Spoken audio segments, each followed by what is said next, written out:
I'm Chief Cheryl Victorian. This is Waco PD on the beat. Whether it's crime or just getting to know the Waco Police Department, we're here to talk about things that matter most to you. Welcome to Waco PD on the beat. I am Officer AJ Smith, the Crime Stoppers Coordinator for McLennan County. And you may notice that my partner in crime is missing. We've got Stephen, one of our explorers, with us today.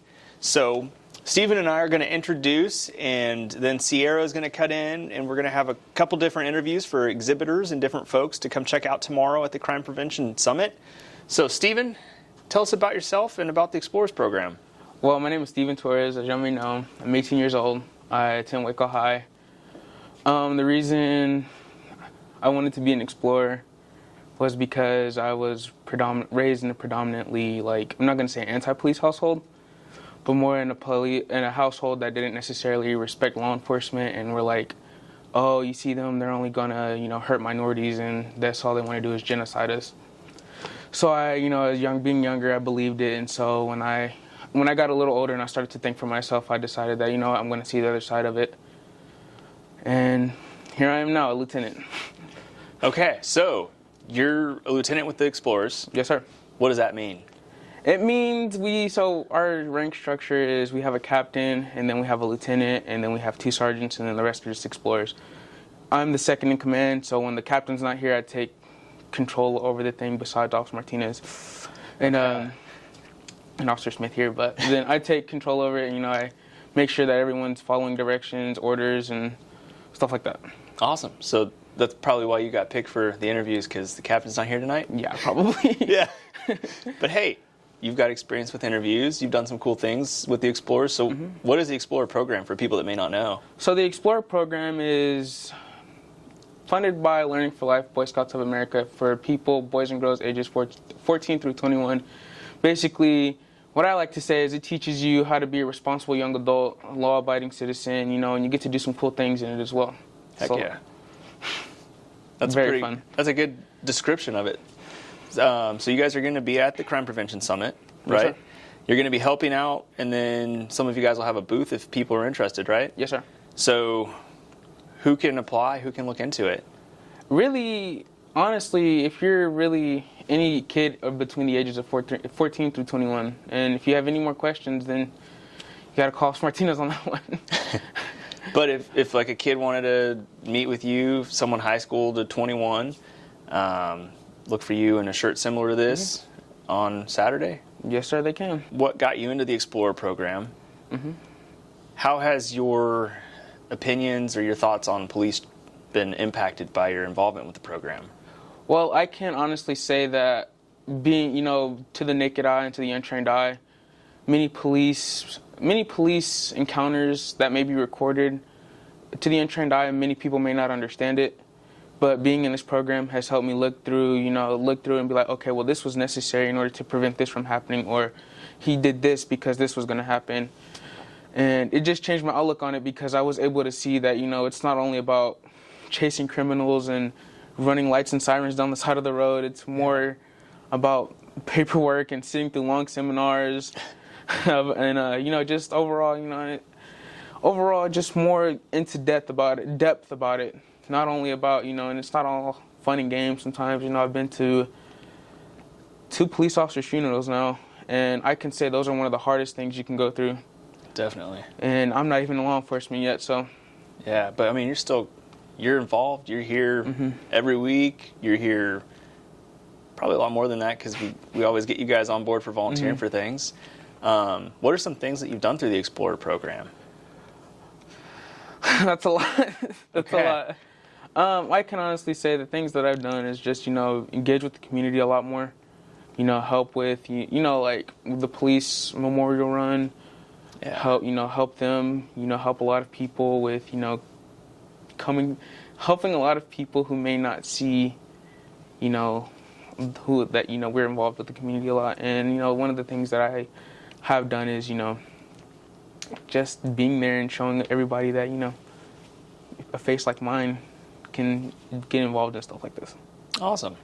So I know you guys have done some competitions. COVID's kept me from being able to go be a part of one of those, but obviously you guys do a lot of competitions. What do those look like? So the competitions, in my opinion, are very, very fun. I only been to one so far because COVID, came and messed everything up. But yes, it has. But one of the when we go to competition, it's basically based around scenarios that we do here at the police department and in Explorers, from family violence to building searches to crime scene, all kinds of things, and it's more based around making sure that when you get there and you're training, the competition is more about based if you actually got it and you can do it efficiently. So the competitions are kind of a test of your skills on basic police tactics and investigations and that kind of thing? Okay. To be a part of this program, you had to go through, you had to fill out an application, background check, and then you guys get CJIS trained, so you kind of have a higher expectation put upon you. Yes, sir. How has that impacted your life? How does that change things for you in school and what you do outside of school? Well, for one, my teachers know, because certain people like to, tell the world about things. So a lot of teachers have seen me in uniform and, participating in things like this. So I'm held to a higher expectation than most of my peers. I'm expected to be on class on time, keep straight A's, and, overall just keep a good appearance, because not only does my appearance and my actions affect myself now, they affect the police department as a whole, and you don't want to go out there and, act crazy and like you don't know anything's going on, because then that reflects on the police department, and, especially with the current climate going on around policing, it makes it just like, oh, that's how they are training them and stuff like that. That's awesome, because, that's a big expectation, and that's a lot of pressure for you to not do anything inappropriate if you're representing us, and that's cool to hear that you feel the weight of that and take it to heart. Being in high school still, do you see that these expectations that people have for you have kind of guided you or challenged you to be different than your peers? Yes, and it has a lot. I can tell you so many stories of kids getting arrested for drug possession in my school, kids bringing guns to school, and overall I can tell you so many stories of just kids falling on the wrong path. And the Explorers I'm thankful, because these expectations have kept me on the right track. Teachers see me in the hallways, they're questioning, what are you doing in here? You're supposed to be in class, Mr. Police Officer, or just making sure that I'm keeping on what I'm keeping, on track, so I don't fall on the wrong path. Like an accountability. Exactly. Sorts. So I have many of my teachers, even though I can tell you so many teachers, even though their beliefs don't necessarily align with mine, they still make sure that I am able to achieve my dream of being a law enforcement, even if they may not like law enforcement, or even if they may not feel that law enforcement is necessary, or with the current climate, stuff like that. They make sure that I'm able to achieve my dream of being in law enforcement one day. That's awesome. They may not agree with what you're wanting to do, but they support you and encourage you to do it. Yes, sir. So that's cool to have. What would you tell somebody that's, contemplating getting in the Explorer program? Do it. Do it? Do it. Don't hesitate. Don't worry about the opposition. Don't worry about what people will say about you. And they don't have to want to get into law enforcement like you do. No. They could just be curious about the program. And exactly. So I've had 2 friends who've gone through the program, and they've went to college, and if I remember correctly, one went to college to be a professor, and the other, I forgot what the other one went to be. But you don't, just because you're in Explorers doesn't necessarily mean that you have to be in law enforcement.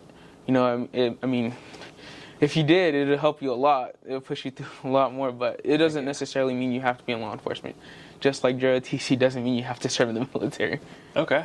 That's a good comparison, because I'm sure a lot more high schoolers are familiar with JROTC because they see it every day. Yes. And this is another extracurricular activity that puts you down a good path instead of a negative path. Yes, sir. Awesome. Any last thoughts or anything you want to say to anybody that might be thinking about Explorers or coming to the summit on Saturday?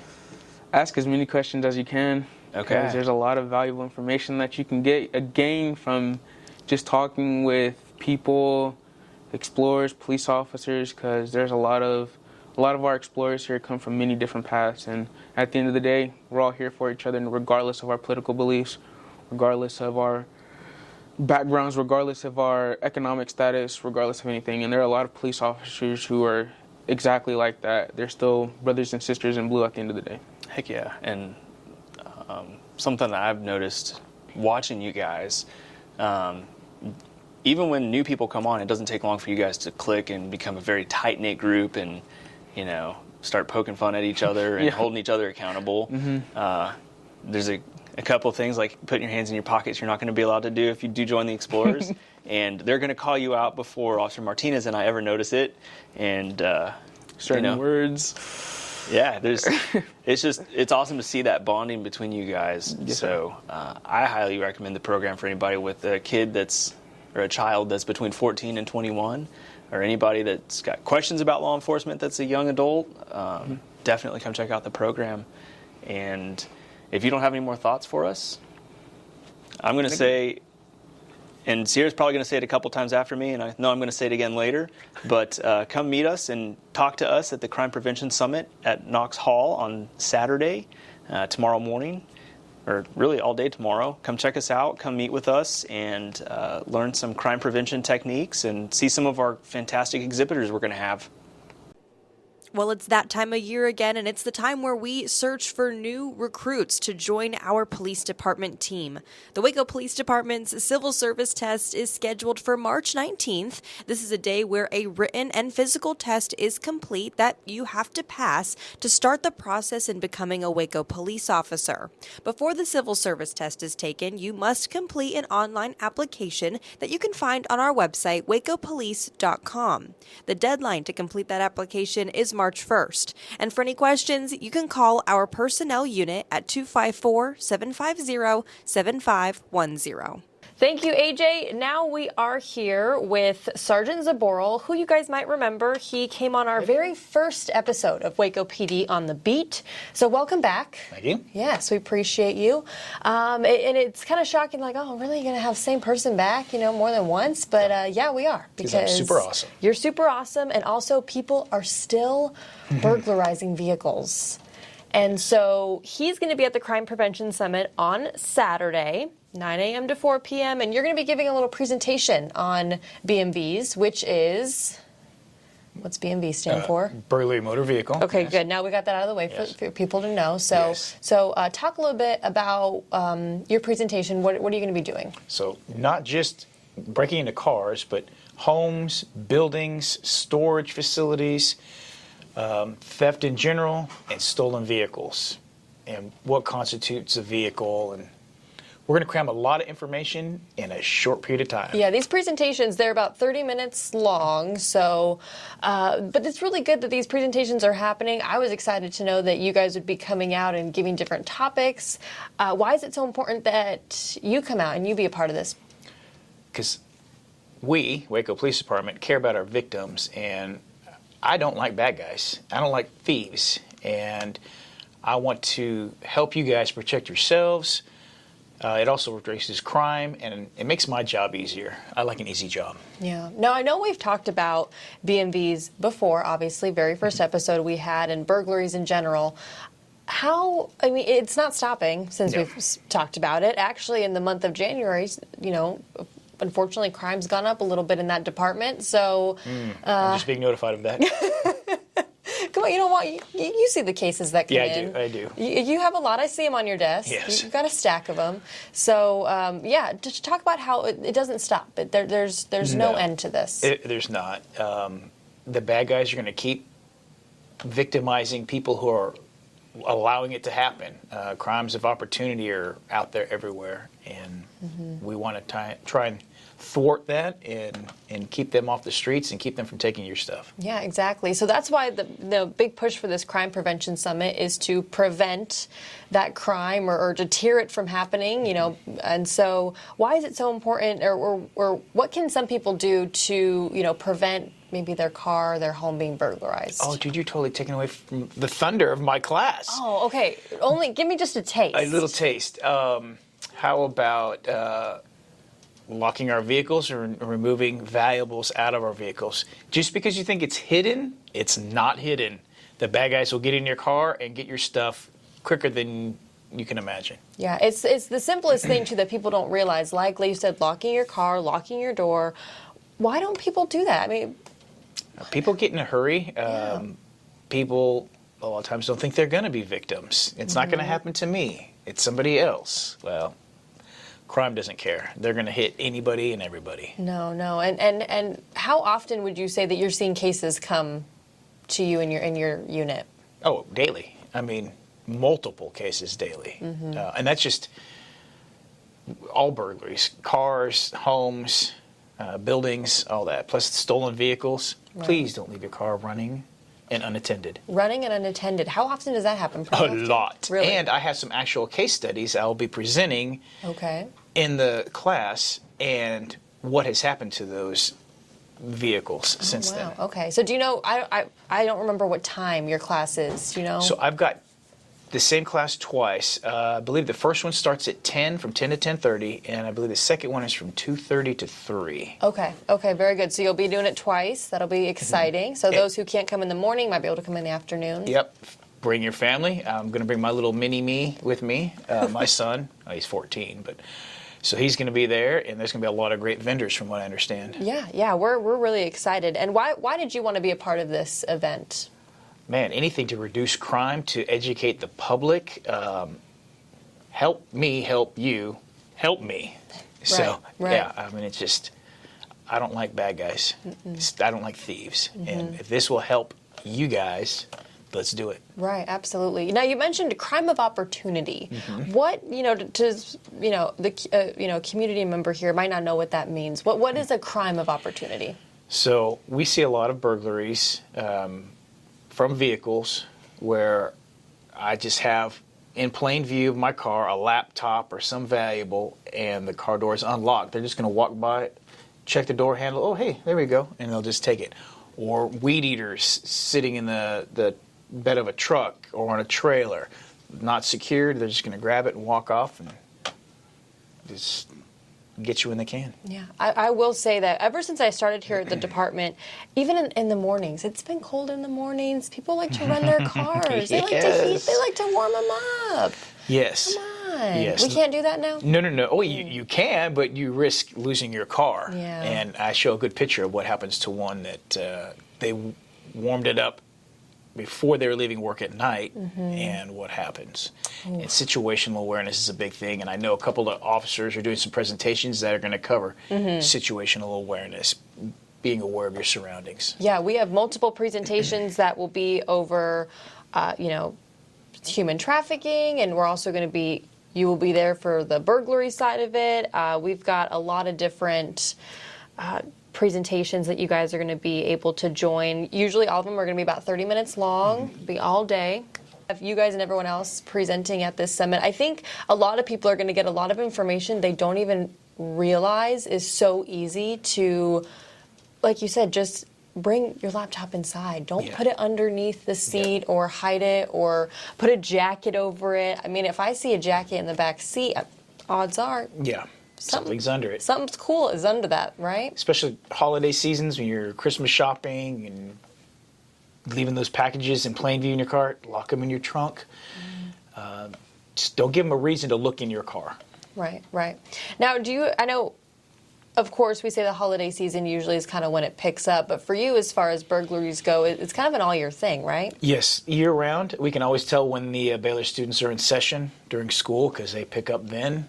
They're always leaving stuff unlocked, opened, out, sitting on their porches. Yeah, I do notice parking garages is kind of a big hit sometimes. Yeah, I mean, there's plenty of cars.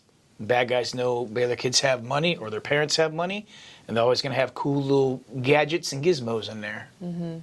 Well, all right. Well, I'm excited for your presentation. Anything, maybe to those people who might not be able to make it, but they are listening to this podcast, what's one thing that you would just tell them as they, work to prevent crime and prevent from becoming a victim in their life? Lock up your stuff, secure it, and look out for one another. Look out for your neighbors. Get to know your neighbors. because maybe they'll look out for you if you're looking out for them. Yeah, absolutely. Well, Sergeant Z, thank you so much. Looking forward to it. One more time, give those times for your presentation. 10 to 10:30 and 2:30 to 3. All right. Well, Sergeant Z, thank you very much. And let's bring it back to AJ, who is talking to another one of our vendors. Want to help solve crime in your neighborhood? Well, the Neighborhood Camera Initiative is something you might want to sign up for. Ring doorbells, Nest cameras, and all the other camera security systems installed on homes and businesses that are facing public areas are tools that could help our officers solve very important crimes. By signing up your camera or cameras in the Neighborhood Camera Initiative, it allows our officers knowledge to where these cameras are, and if a crime had happened, it could have possibly saw the incident in question. You can sign up your camera on the City of Waco website at wacopolice.com.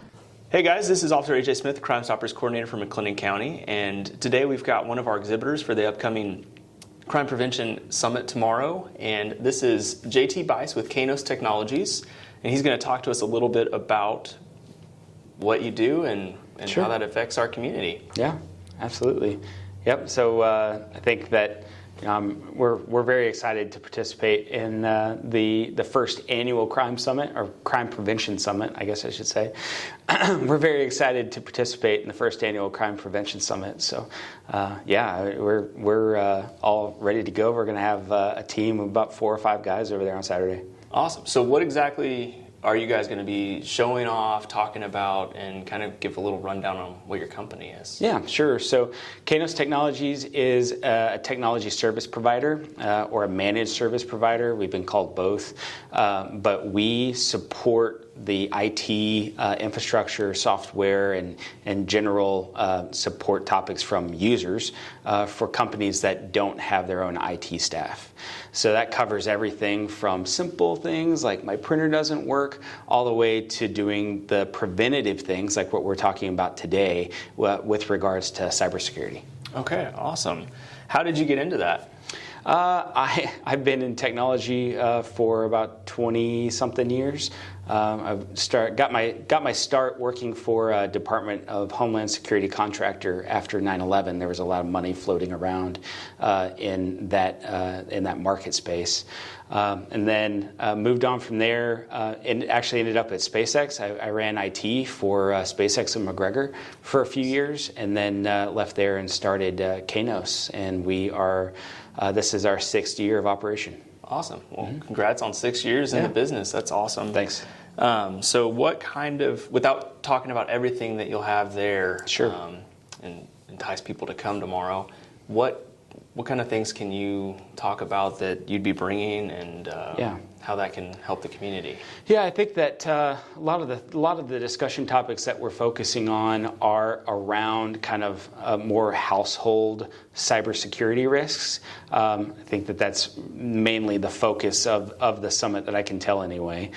So we are, we're wanting to talk about things like password management, being able to identify a phishing email, making sure that people are following best practices from a local security standpoint, and that's, using a password manager, not saving your passwords in the web browser, just all these things that we run into that our users, the users that we support, do every day, that we try to prevent them from doing, or try to educate them so that they don't do those things. So you're saying all of my passwords should not be password, and it shouldn't automatically log me in every time I just definitely open Chrome? Not. Oh, Yeah, no. yeah. So all of the passwords that are stored in Chrome and Firefox specifically can all be very easily reversed, and it doesn't even require administrative privileges to do that. Oh. Okay. Yeah. So if anyone ever gets access to I have your some computer- changes to do when I get back to the office now. Yeah, so those are the kind of things that we're going to focus on. Computer encryption, just the general public, and the citizens of Waco on what their best hygiene is when it comes to dealing with cybersecurity. Okay. So how often would you say that you have to rescue a company, or not even rescue, but just how frequently are companies attacked by different means? Every day, every hour, every minute, and every second. I mean, it is we are constantly under attack. The main part of what we do as a technology service provider for businesses is to prevent those attacks from going anywhere. That's by doing not only the basics, like making sure that computers are up to date, they're running the latest version of all the software, that they have a firewall that's protecting them on the outside, but also we have additional things that are more proprietary to help prevent ransomware attacks and to prevent outsiders from being able to get in and take over or even snoop on somebody's internal network. The ransomware is probably the most obtrusive thing and also the most popular thing that people like to talk about just because of how seemingly easy it is for generally foreign nationals, Russians, Chinese, North Koreans, to infiltrate people's networks because they didn't have good cybersecurity hygiene, or they had open firewall rules on the outside that allowed them to get in and basically wreak havoc. I mean, they make all the computers completely unusable, and they just leave a little ransom note and says, send Bitcoin our way and we'll give you the encryption keys. Pay us and we'll fix it. Yeah, and that's what we're trying to prevent. I mean, we can do that not only through security and tools, but end user education is the best way to be able to prevent those types of attacks. The best defense is a good offense. You got it. My wife loves it when I say that. Yeah. So why would a business want to contact you guys? Businesses would want to contact us if they're interested in securing their network, bringing their systems under a proven standard. So we have a management standard that we operate under. It's an MSP framework, so to speak, where we come in and we'll we'll analyze their local network, we'll see what they're doing, we'll recommend changes, and we'll go in and implement those. And then we'll also do a lot of things on the back end that not only make our jobs a little bit more automated, but provides a lot of peace of mind for the business owner and decision makers with regards to backups and, like we were talking about before, with ransomware prevention, obviously antivirus, anti-malware, but really it's the people because we kind of pride ourselves on our techs. Like, the person who's going to be solving that business's problem is the person that's also answering the phone. So we're not having them call in and talk to a dispatcher and then get put into a queue and then wait for a callback or set on hold. Yeah. Generally, our service times are very fast. That's awesome. And it sounds like you're going to be working with one person who, would it be wrong to say they become a part of the company? Like your employee here works for them as a contractor, essentially? Absolutely, yeah. We have several clients that whenever they're emailing vendors, they'll copy us and be like, hey, we're talking about this vendor relationship. What do you guys think about it? And it's nice to have that open dialogue with our clients, because then we can really come in and say, okay, well, I wouldn't do that for these reasons, or that's a great idea. We can certainly support that. We actually do become basically an employee of our clients. That's awesome to have that personal relationship. Yeah. It sounds like. Yeah. It sounds like what you were talking about at the beginning, where small companies that maybe aren't big enough for an IT department have access to an IT department now. Right. Yeah. So. With full security stack and a full management stack. So, awesome. Yeah, that is very much the case. So we try to make it affordable for small businesses to have enterprise grade cybersecurity and service. Awesome. That's a cool thing to have here locally. Yeah. Any last thoughts, remarks, or anything you can think of? Looking forward to seeing everybody on Saturday. Awesome. Same. Well, again, you guys come out and see us tomorrow morning at Knox Hall for the Crime Prevention Summit, the first one ever, and we look forward to seeing you there. Waco PD on the beat, the heartbeat serving